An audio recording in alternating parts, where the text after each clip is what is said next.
据说在2025年7月，日本外海将出现滚滚白烟，紧接着有2条巨龙从太平洋涌现，随之爆发强烈地震，并掀起高达40米的巨大海啸扑向陆地。这听起来像灾难电影的剧情，却被人称作2025日本末日大地震的真实预言。这样的说法让很多人不寒而栗，纷纷猜测这预言是否真的会成真。那么2025年真会有一场让日本陷入末日的超级地震吗？我们不妨冷静下来，从多个角度来探讨这个话题。一方面，科学家们对于未来地震的风险有着深入的研究和评估，我们可以看看科学上对日本可能发生大地震的预测与成因分析。另一方面，世界各地也有不少预言家和神秘学爱好者提出了各种惊人的说法。他们中有人声称早已预见了日本将在未来某年遭遇特大地震的命运。此外，日本历史上发生过的那些重大地震事件，也许能给我们一些启示，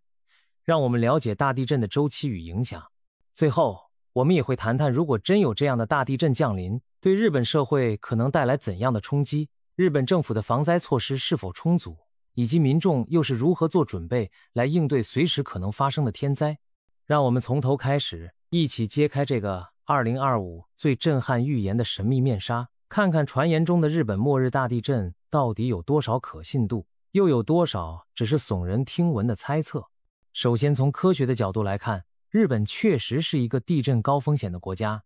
日本列岛位于环太平洋地震带上，多条地壳板块在此交汇碰撞，其中包括欧亚板块、洋板块、菲律宾海板块和北美板块等。这些巨大的地球拼图在地下不断挤压拉扯，日积月累的能量最终会以地震形式突然释放出来。因此，日本每年都能监测到上千次地震，其中大部分震级很小，人们感觉不到，但每隔一段时间就会出现一次造成破坏性的强震。从地质条件上说，日本未来发生大地震并不是什么意外事件，而几乎是一种必然。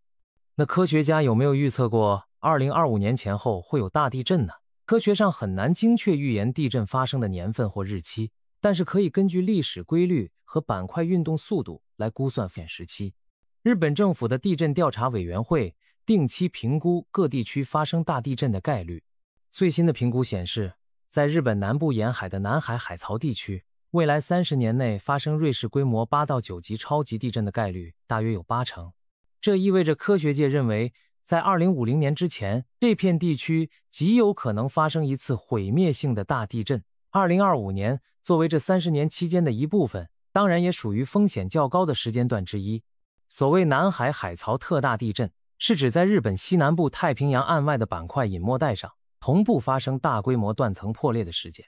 历史记录显示，这种巨震大约每隔1至2个世纪就会光顾一次日本。上一次发生已是在上个世纪中期，而且当时不是一次事件，而是接连发生了2场强震，一场在1944年，另一场在1946年，距今已经超过70年了。专家们担心新的能量正在积累，下一次大震可能愈来愈近。许多日本地震学者甚至用已经超期来形容该地区的地震空白期，意思是按照长期规律推算，预计发生大地震的时间点其实已经到了或错过了，需要格外警惕。这就像一只上紧了发条的闹钟，理论上应该早就响了，却迟迟没有响。我们无法确知它什么时候会突然响起，但每过一天就更接近那一刻。不光是日本西南部，日本其他地区也存在地震风险，比如日本东部的关东地区，同样长期被认为有发生强烈直下型地震的可能性。关东大地震上一次是在1923年，当时造成10多万人死亡。如今100年过去了，东京地区人口更密集，高楼林立，专家估计未来30年内，东京发生7级左右大地震的几率可能高达70%。也就是说，东京地区出现类似1923年那样的毁灭性地震，并不是小概率事件。日本政府和东京都政府都制定了所谓首都直下地震的防灾对策，就是因为大家普遍认为这种灾难迟早会再次发生。至于它会不会刚好落在2025年，这无法保证，但在未来几年到几十年内发生大震的风险始终存在。除了直接袭击城市的直下型地震，日本周围还有其他活跃断层带可能引发强震，例如北海道附近的千岛海沟、东北外海的日本海沟，这些地方也发生过9级的大地震。也就是说，日本四面八方都有可能发生巨大地震，而且往往伴随海啸威胁。如果未来几年内，包括2025年在内的某个时间，有地方发生大地震，从科学上讲一点也不奇怪。不过，需要强调的是，科学家目前还无法精确预报地震，更不可能像天气预报那样告诉大家某年某月会有强震。地震预测领域至今仍是世界性难题。日本从上世纪70年代起就在研究地震短期预测，比如密切监测东海地区地下岩盘的应变与微小前震，希望能提前捕捉到大震即将来临的信号。然而几十年来，尚未有明确可靠的征兆能在事前发出警报。地震往往是猝不及防的，就像2011年东北9级地震前2天，虽然发生了一次强烈的前震，但没有人能确定那只是更大灾难的序幕。因此，科学家的预测更多是基于长期概率和统计给出警示，提醒某些区域要在未来某段时间特别注意防范。例如，未来30年有80%几率发生强震这种表述，听起来或许不够具体，但这已经是目前科学上能给出的最高程度的预警了。总的来说，从科学观点来看，日本确实面临着巨大的地震风险。一场大地震在未来几年甚至未来几个月内发生，都在情理之中。但是科学无法告诉我们确切的年份或日期，所以单独点名2025年并没有严谨的依据。然而，由于那场传言中的末日大地震对应的正是科学界公认迟早会来的地质事件，我们也不能完全掉以轻心。换句话说，传言虽然未必准确，但它反映出的担忧并非空穴来风。日本的确处于一个地震能量蓄积已久，需要高度警戒的时期。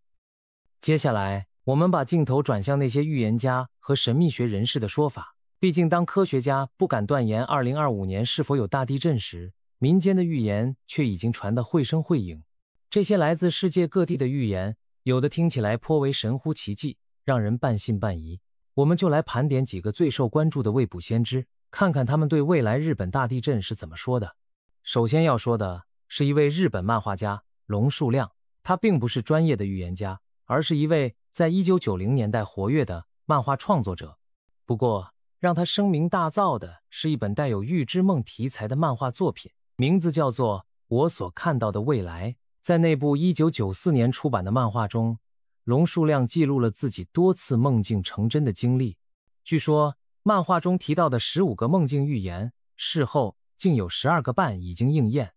比如1995年1月，他梦见神户地区遭遇重大灾难，结果仅仅半个月后，现实中就发生了阪神淡路大地震，造成6000多人遇难，令他的朋友们大为震惊。又比如1996年3月，他梦到一个陌生的海岸发生特大地震和海啸，而15年后的2011年3月11日，日本果然经历了9级的大地震和海啸，也就是震惊世界的东日本大地震。由于在漫画封面上，龙树亮当时画下了一组311数字，之后被认为神奇地对应了东日本大地震发生的日期，于是他被网友封为神预言漫画家。不过，龙树亮自己表示，漫画里描述的那场超级地震其实可能并不是指2011年的那一次，而是尚未发生在未来的更大灾难。他解释说，在那次预知梦中，他看到自己身穿夏天的短袖衣服，而且梦中的海啸高度远超过东日本地震所引发的海啸，所以他怀疑自己梦中的那场毁灭性大地震并没有在2011年实现，而是预示着2025年前后的另一场更可怕的灾难。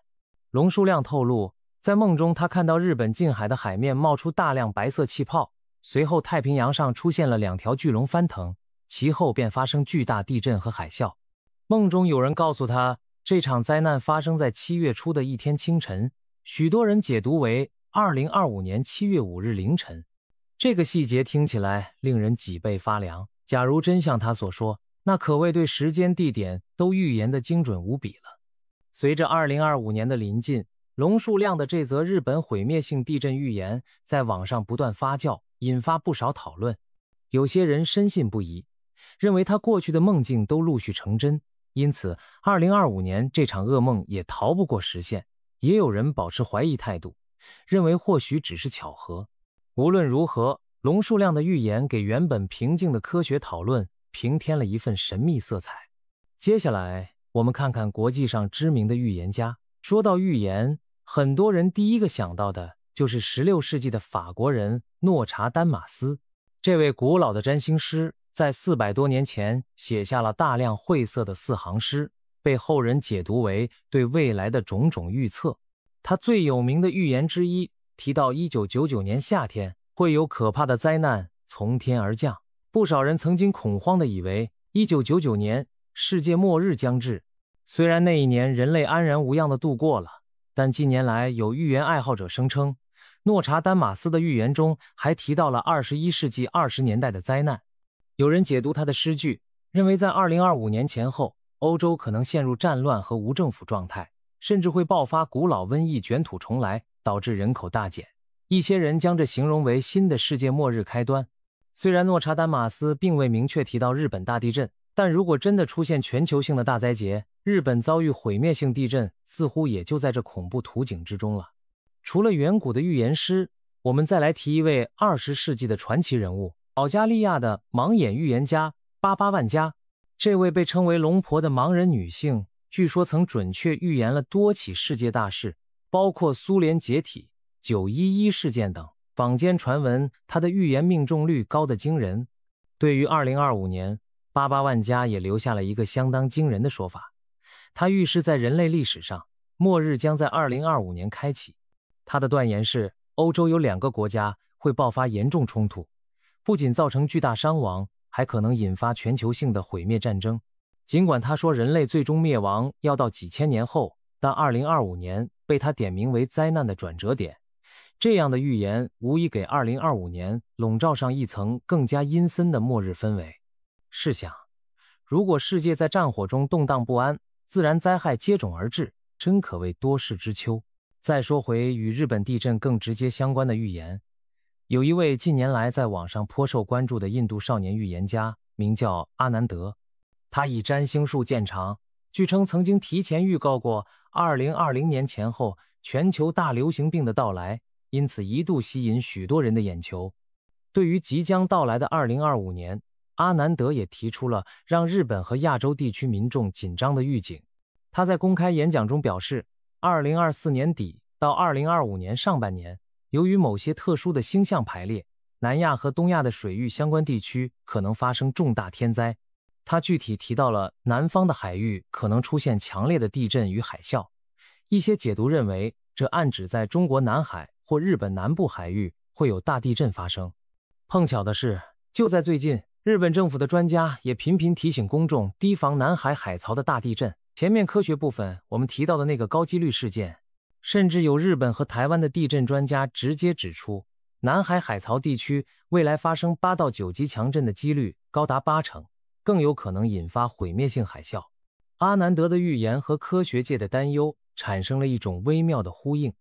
让不少人暗暗心惊。难道连占星师都预感到了日本附近将有大地震？当然，除了以上几位，还有许多正式或非正式的预言在流传。比如在美国，就曾有睡着的预言家之称的艾德加·凯西，早在20世纪中叶，他就预言日本大部分土地入海底。虽然他没有指明年份，但这番话听起来和我们谈论的末日地震场景何其相似。又例如，在民间传说中，深海鱼类频繁出现被视为地震前兆，这种说法虽然没有科学依据，却反映了人们对地震临近的恐惧心理。此外，一些亚洲的风水师和占卜师也对2025年的日本发出警告，有人甚至建议游客避开当年盛夏前往日本旅行，理由是天机暗示那段时间将有大灾难。虽然大多数人对此仅仅是听听而已，但这些言论无疑再次刺激了人们对未来地震的敏感神经。总的来说，来自神秘领域的各种预言为2025年的日本地震前景增添了许多戏剧性的传闻。有些预言巧合的与历史事实相符，让人不免联想连连；也有些听上去过于末世论，缺乏实际根据。对于预言，我们既不能全盘相信，也不能完全无视。毕竟，即使是再荒诞的预言，背后反映的也是人们对灾难的焦虑与对未知的猜测，而这些猜测恰恰说明日本社会对大地震的警觉从来没有真正消失。现在，让我们把目光从未来转回过去，回顾一下日本历史上的那些大地震。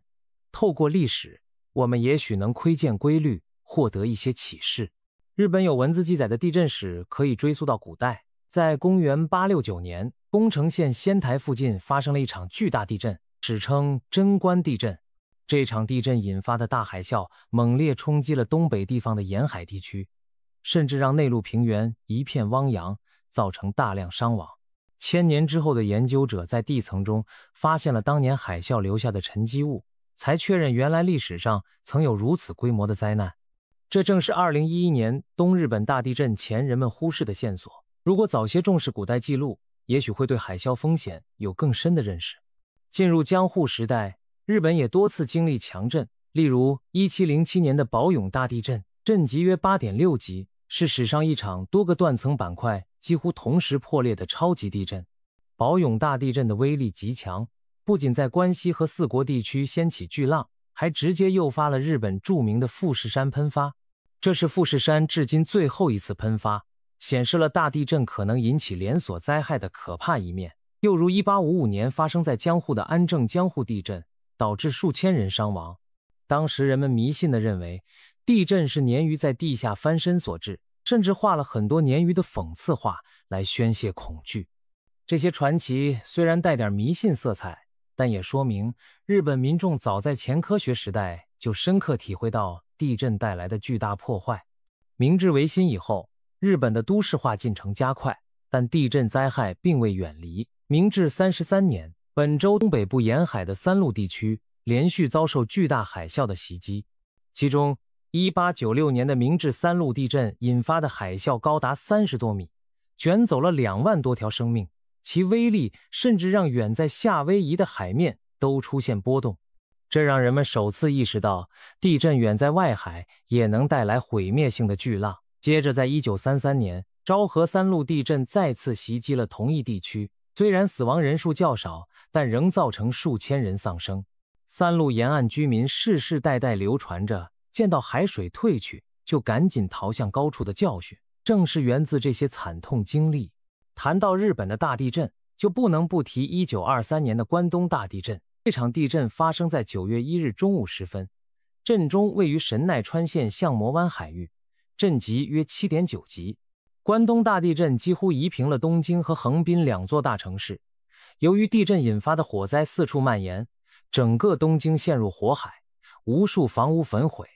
这场灾难最终造成超过10万人丧生，是日本有史以来死伤最惨重的一次地震。关东大震灾对日本社会影响深远，它直接导致政府一度考虑将首都搬迁，也促使日本开始重视城市建筑的抗震设计。震后不久，日本颁布了更严格的建筑标准，要求建筑采用钢筋混凝土结构，并加强防火设施，以减轻未来地震的破坏。第二次世界大战期间，日本也经历了强震，由于战争阴影，这些地震常被人遗忘。事实上，在1944年和1946年，日本中南部沿海相继发生了2场超过8级的大地震，释放的能量非常巨大。只是当时国家正处于战争与战败的动荡中，消息封锁严重，灾情并未完全公诸于世。但这2场地震其实就是科学家们口中南海海槽巨大地震的前一次周期性爆发。战后，日本也开始反思如何在和平时期加强防灾减灾。随着进入现代，日本的防灾技术和意识都有了长足进步，但这并不意味着大地震造成的伤亡成为历史。1995年1月17日凌晨，兵库县淡路岛北部发生瑞士规模约7级的地震，造成神户市区大面积破坏，这就是震惊世界的阪神淡路大震灾。这场灾难夺走了约6400条人命，无数家庭顿时破碎。在战后出生的年轻一代中，许多人也是在那时第一次亲眼目睹城市在强震下竟如此脆弱。例如高速公路倒塌，整片房屋夷为平地，火光熊熊映红天空的景象至今令人难忘。阪神地震之后，日本全国开始大规模检讨建筑抗震标准和救灾体制。原来早在1981年，日本就升级过建筑耐震设计规范，但神户一震暴露出大量老旧建筑物抗震性能不足，因此政府随后推动对旧建筑的补强加固。另一方面，民众也在反思当局的应变效率，因为震后初期救援不力，导致伤亡增加。这次教训直接催生了日本现代防灾体系的改革，例如建立紧急救援队，加强自卫队在灾害中的作用，并鼓励民间志愿者参与救灾。时间来到21世纪，日本仍然不时遭遇强震。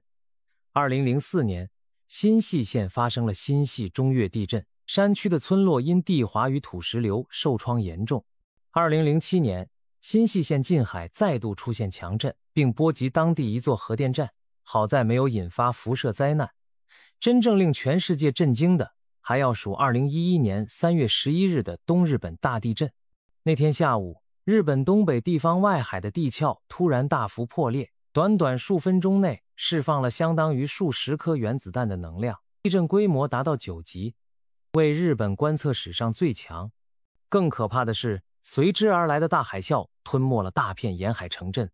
无数居民来不及逃生，被汹涌而至的巨浪卷走，约18000人遇难失踪。这场灾难还引发了福岛核电站事故，使数十万居民被迫疏散，灾区满目疮痍，仿佛人间炼狱。东日本大震灾对日本的打击极其深远，但也再次说明了一个残酷的道理：无论准备的多充分，面对9级这样的超乎想象的天灾，人类仍显得非常渺小。尽管如此，在灾后的废墟上，日本人民展现了惊人的韧性，他们齐心协力重建家园，让全世界都见识到了日本社会的应变能力与互助精神。东日本大地震之后，日本并未迎来想象中的长期平静，相反，中型规模的地震仍然此起彼伏。2016年，九州熊本地区连续发生强震，造成50多人罹难，再次说明内陆断层也不可掉以轻心。2018年，北海道地震触发大规模山体滑坡，整村被埋。甚至在东日本大震灾10周年之际的2021年，福岛外海也发生了超过7级的余震，持续摇晃让很多幸存者想起10年前的噩梦。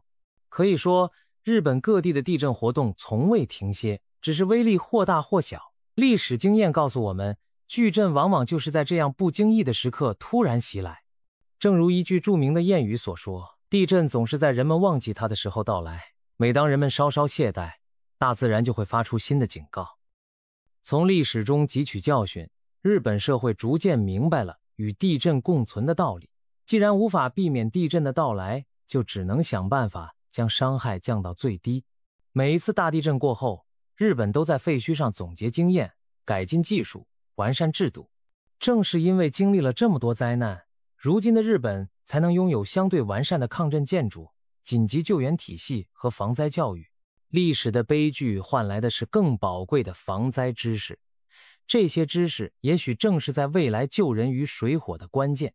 正因为日本饱受地震威胁，政府和民间早已将防灾视为生活的重要部分。可以说，日本是一个将未雨绸缪发挥到极致的国家。首先，在建筑和基础设施方面，日本的抗震标准世界领先。从上世纪开始，政府就不断修订建筑法规，提高房屋和楼宇的抗震等级。现代日本的大楼普遍采用先进的耐震和制震技术，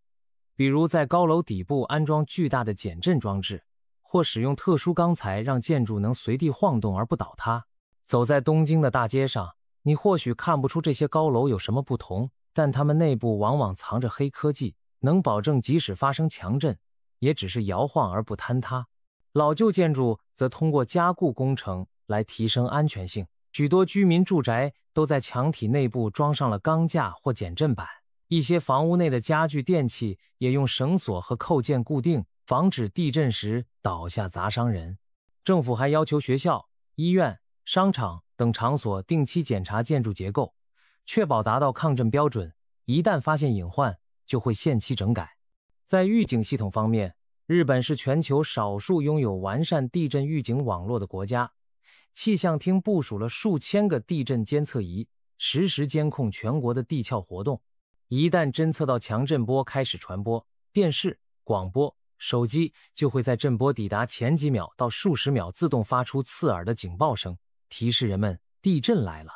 也许几秒听起来微不足道，但对于高速行驶的火车、正在手术的医生等情况来说，提前几秒钟停止作业可以挽救生命。在2011年大地震时，这套紧急地震速报系统就成功让新干线列车自动急停，避免了可能的脱轨伤亡。沿海地区还有完善的海啸监测和警报系统。地震发生后，气象厅会根据震源参数立即预测海啸高度和抵达时间，通过各种渠道广播海啸警报。海边的警报器会拉响警笛，提醒民众迅速撤离到高地。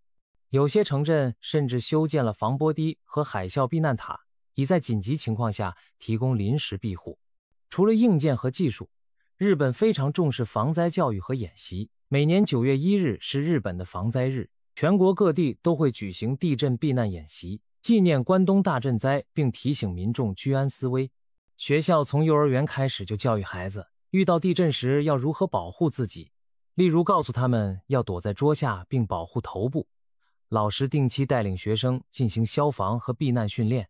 公司和政府机关也会不定期组织员工进行防震疏散演练，确保大家熟悉紧急出口和避难程序。日本家庭普遍备有应急物资箱，里面装有矿泉水、干粮、手电筒、急救药品等，可以在灾后熬过几天不靠外援的日子。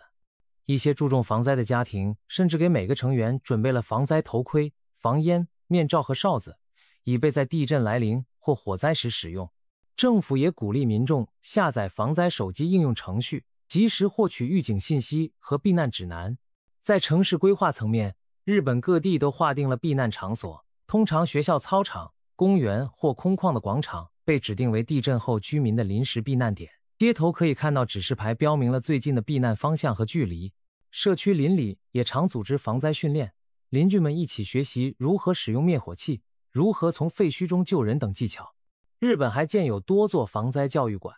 内部有地震体验装置，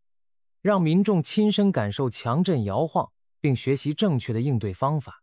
这些努力都是为了让每个人都能在灾难来临时保持镇定，知道该做什么。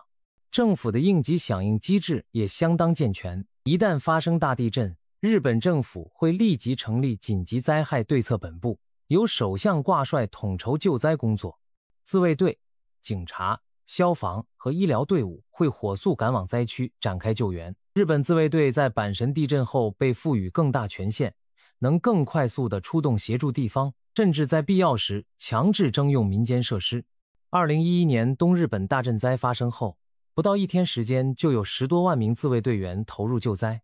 直升机在沿岸搜寻被困者，海上保安厅的船只深入淹没区救人。这种全国总动员的速度在国际上也是少见的。同时，民间救援力量也迅速集结，全国各地的志愿者赶赴灾区参与分发物资、搭建临时庇护所、安抚老人、儿童等工作。政府与民间紧密合作，使得救援和重建工作能较为高效地推进。当然，再完善的准备也无法做到万无一失。一场超乎想象的特大地震如果真的来临，依然可能给社会带来巨大的冲击。不过，有准备和没准备的差别是天壤之别。我们可以想象一下，如果2025年真发生了预言中的那种级别的大地震，日本社会将面临什么挑战？首先是人命安全，即便有抗震建筑，面对40米高的海啸，沿海低地的建筑物几乎无一能幸免，疏散不及的人口伤亡恐怕难以完全避免。不过，由于日本沿岸如今都设有海啸警报与避难系统，大部分居民有望在海啸抵达前逃往高地，伤亡数字应会比过去没有预警时大为降低。其次，基础设施将遭受重创，道路、铁路、电力、供水都可能中断。一旦如此，大城市的生活会立刻陷入瘫痪。不过，日本在这方面也做了预案，各地备有紧急发电机，电力公司和自卫队有临时搭桥梁、铺设野战道路的能力，以保证救援车辆能通行。民众方面，由于平时训练有素，即使在混乱中，多数人也能保持冷静，有序地听从指挥。过去的灾难画面中，我们常能看到日本灾民耐心排队领取物资、彼此扶持的场景。这种守望相助的精神是日本社会减轻灾难冲击的一大法宝。地震带来的经济影响也不容忽视，一场毁灭性的大地震可能造成数百兆日元的经济损失，工厂停工，物流中断，金融市场动荡，对全球供应链也有牵连。但日本政府和企业早有心理准备，许多公司制定了业务持续计划，确保在灾后能迅速恢复生产或转移生产线。同时，政府有巨额的预备金和保险机制，用于灾后重建和补偿。国际上，日本也与邻国和盟国保持合作关系，危机时刻可以得到各方援助。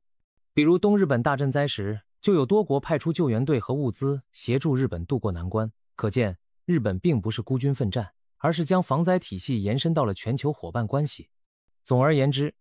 日本政府和民众对下一场大地震早已做好了相当程度的准备。他们深知地震无法避免，但相信通过科技、防范和互助，可以大大降低灾难的伤害。这种全社会的警觉与应对能力，正是日本在地震频繁的环境中生存和发展的关键。现在，让我们回到开头提出的问题：2025年真会发生那场预言中的日本末日大地震吗？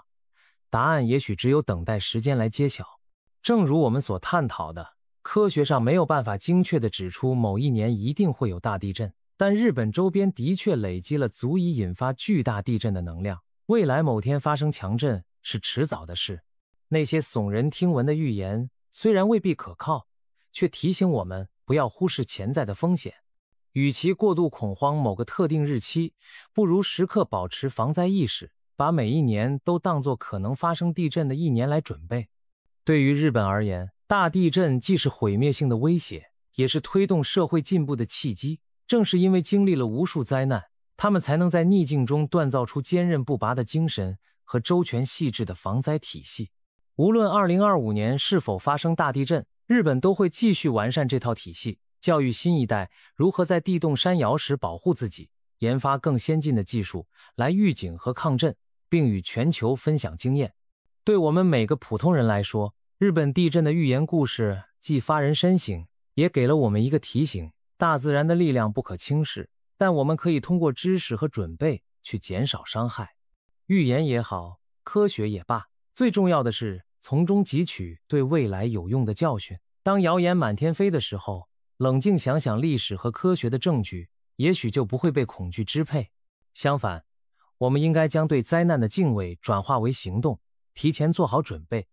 这样即使真有灾祸降临，也能从容应对。2025年究竟会不会上演那场日本末日大地震？没有人希望它成真，但日本已有足够的智慧和勇气来面对哪怕最糟糕的局面。对于预言，我们不妨一笑置之；对于现实，我们则应未雨绸缪。毕竟，在地震频仍的世界里，真正可靠的不是神秘的预言，而是扎实的科学知识和永不松懈的防范意识。让我们怀着希望与敬畏，迎接未来的每一天。